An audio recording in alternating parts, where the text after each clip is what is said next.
this Sunday, we come to talk about something different, but it's still in the vein of the temple of God. When we look at Exodus, the 25th chapter, it begins to tell us something. It goes in order.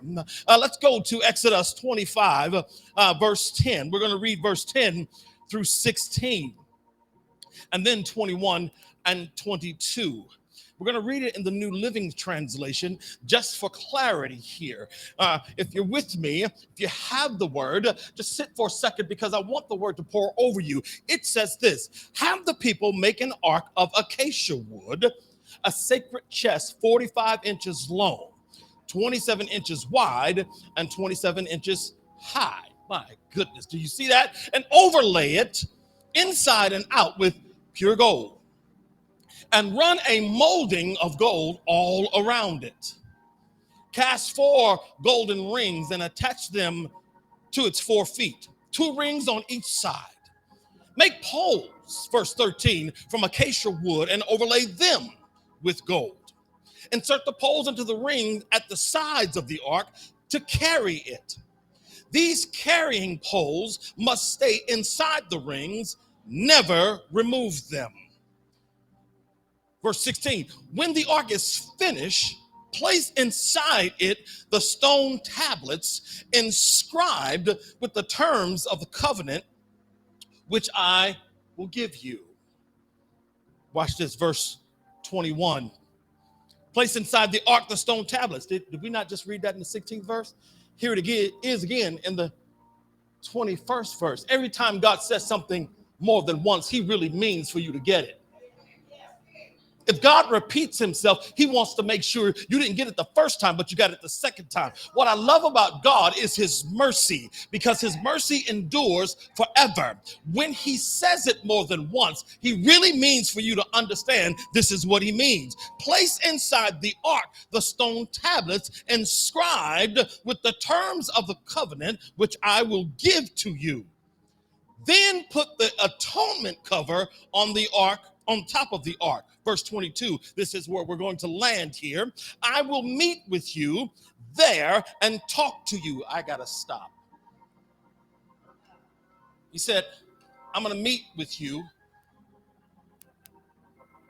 there. Ark of the covenant. I got to start with the first point. Look at somebody else.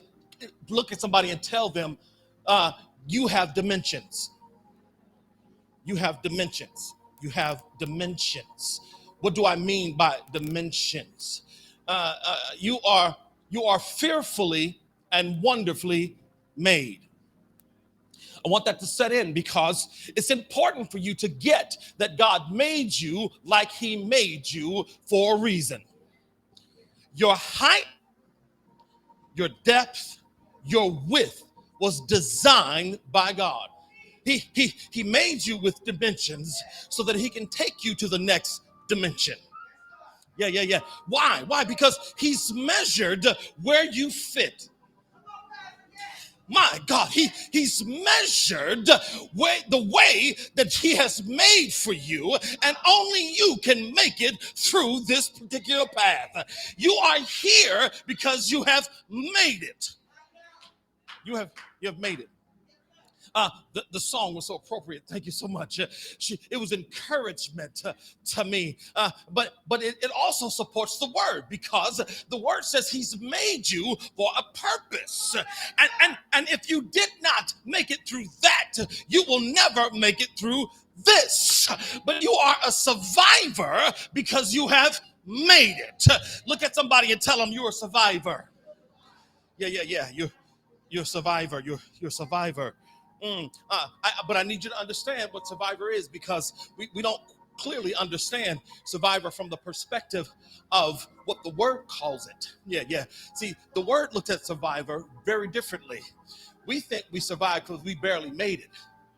That's not how the word looks at it. The Bible calls you more than a conqueror. Let me help you understand that. See, a conqueror is built to succeed. A conqueror has been trained to overtake. A conqueror is birthed into place for no other reason but to overcome.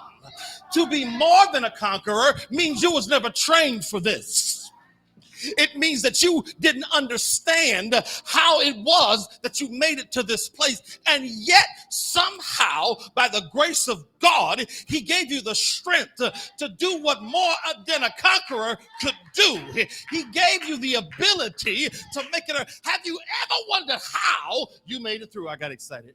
I got excited. Is that all right? Have you ever wondered how in the world did I make it through that? A conqueror would have looked at the situation and figured it out. But we often get stumped when situations arise that we don't know how to deal with. And so God, in his infinite wisdom, he makes a way out of no way. You're with me right there. Yeah. And because he makes a way out of no way, the devil is surprised, just like you, that you made it out. But I need to help you to understand something. You didn't just make it out. God designed you to make it out. It's a surprise to you. It's not to him. He made it so that even though you don't know what to do, you will follow instructions. But what I am is someone who will follow instructions. Yeah. Sometimes I'm hard-headed, but most times I'm obedient. Yeah. Sometimes I'm hard-headed. Why are you hard-headed? I'm so glad you asked. Y'all such a good audience today. I'm hard-headed because I don't understand and I try to figure it out. I'm hesitant because I want to make sure I know what's on the other side. Sometimes I resist because I don't really know if I'm going to make it through it. I don't really mean to be hard-headed, but sometimes I need to know some stuff in order to make sure that I can deal with what I have to deal with. But when it comes to God, he says, I don't need your head. I need your heart. I don't need the way you think. I need the way you feel about me. I don't need you to try and figure it out. I have already figured it out. All I need you to do is follow. Look at somebody and tell them he just needs you to follow. He just needs you to follow. We said this when we were children. God knows the way through the wilderness. All we have to do is follow. That's all we have to do. That's all. I know sometimes that's difficult because we like to know too much. Y'all left me by myself. I thought y'all was a good audience. Y'all was asking questions, then you left me by myself. Sometimes we need to know too much. And because we need to know too much, we forget that he's designed you for this. Now, the dimensions that you are is the key to your situation. My God, no one else can fit in your situation and open the door. My God, he's made you the way he's made you so that you become the key to open the door to your deliverance. My God, today, he's made you this way. He's made you this way. Yeah. You didn't know that he designed you as a key. He designed you. Yeah, you're the key to your own solution. You are. No one else is the key. You are the key. Yeah, so the problem that we have is we keep looking to other people to be the key, but they're not the key. You are. Yeah. But you have to understand, God will send you people that will rub you the wrong way. I have to get here. Thank you, Father. Why would he send you people to rub you the wrong way? Because there's some edges in you that need to be smoothed out. Yeah. There's some edges. Have you ever seen a key actually be made? Have you ever taken a key to Home Depot or Lowe's and had them remake a copy? Yeah, they go through every groove and every edge. The key starts out flat. It starts out nondescript. It starts out in a way that it doesn't fit anything. But it's there until you come with your key.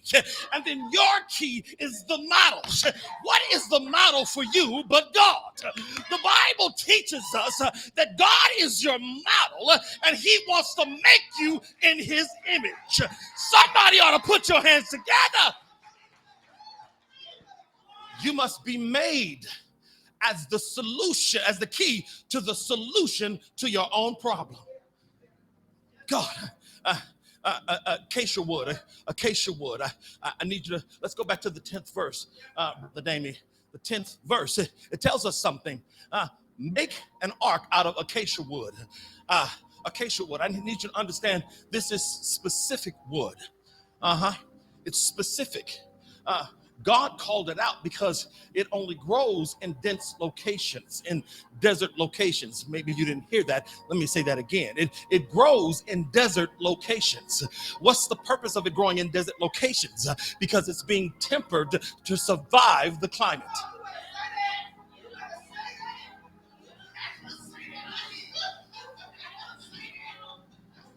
It grows in the desert, being tempered so that it can survive. My God, today, so it can survive inclement weather. God has made you to survive inclement situations. He made you for this. He put you in a place that is to you foolish. He put you in a place that looks like you should not be here. He put you in a place with all of your unglory so that he can make you to survive inclement conditions.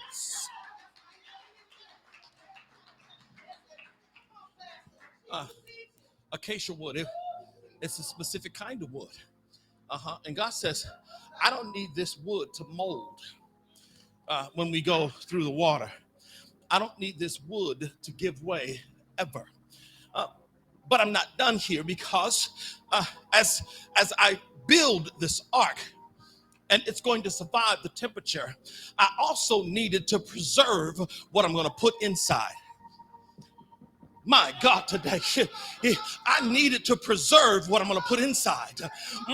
Why did he ask for gold in the second verse?